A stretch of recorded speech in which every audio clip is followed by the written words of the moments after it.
Est-ce que vous êtes content ce matin d'être dans la maison de Dieu? En tout cas, vous êtes au meilleur endroit ce matin. Ça, c'est certain. Je ne veux surtout pas l'oublier. Il reste encore 4 CD de notre frère Gafaro, coordonnateur du projet Caleb au Bénin. C'est un échantillon de son prochain CD. Il m'a demandé de les distribuer et il a dit, si ça plaît aux gens, ils pourront me faire une offrande pour m'aider à faire le CD. Donc, il en reste 4. C'est vraiment bénissant. Il y a une onction vraiment sur ses chants. C'est un jeune compositeur et c'est lui qui fait tous les arrangements musicaux.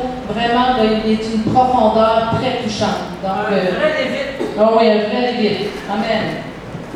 Donc, ce matin, je vais attirer votre attention. On rentre bientôt dans la série des fêtes de l'automne. Et puis, là, je ne suis pas en train de vous parler de l'Halloween ce matin.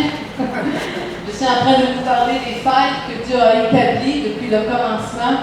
Et vous savez, le cycle des fêtes de l'Éternel sont des cycles de bénédiction. Et plus on rentre dans ces cycles de bénédiction, plus on détruit les cycles de l'ennemi dans nos vies. Là, je veux vraiment attirer votre attention ce matin.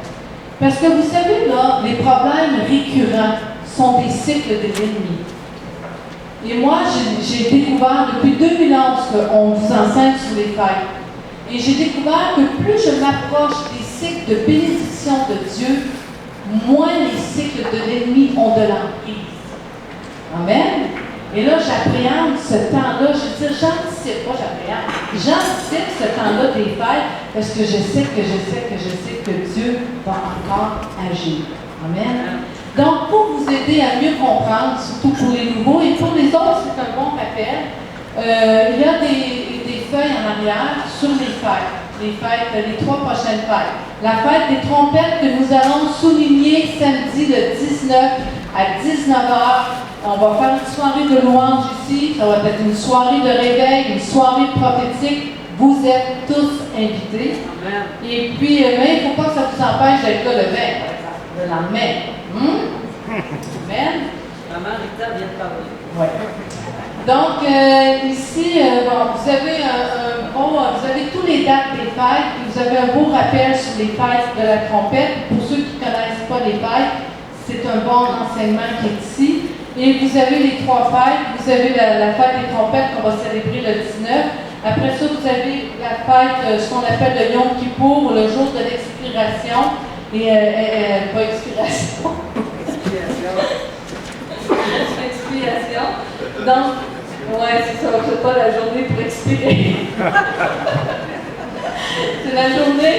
Non, c'est une journée, c'est un temps en fait. Vous savez, on a tous besoin d'être alignés avec l'agenda de Dieu. Et je trouve que cette période de fête-là, c'est une période où on peut prendre du temps dans la présence de Dieu et demander à Dieu, OK, montre-moi là où je ne suis pas aligné avec toi. Montre-moi là où peut-être je me suis désaligné au cours de la dernière année. Et aide-moi à revenir dans ton alignement. Ce qui implique la repentance, forcément. Amen. Et vous avez la fête des tabernacles. La fête des tabernacles, c'est la grande pratique générale pour le retour de Jésus qui va venir régner ici sur la terre. C'est la célébration de la gloire de Dieu. Et nous allons nous en parler ensemble dimanche le 3 ou 4 octobre. Donc, c'est un 21 jours de ciel ouvert. Moi, je vous invite vraiment à plonger dedans de tout votre cœur. Amen. Amen. Alléluia. On va passer pour les offrandes tout de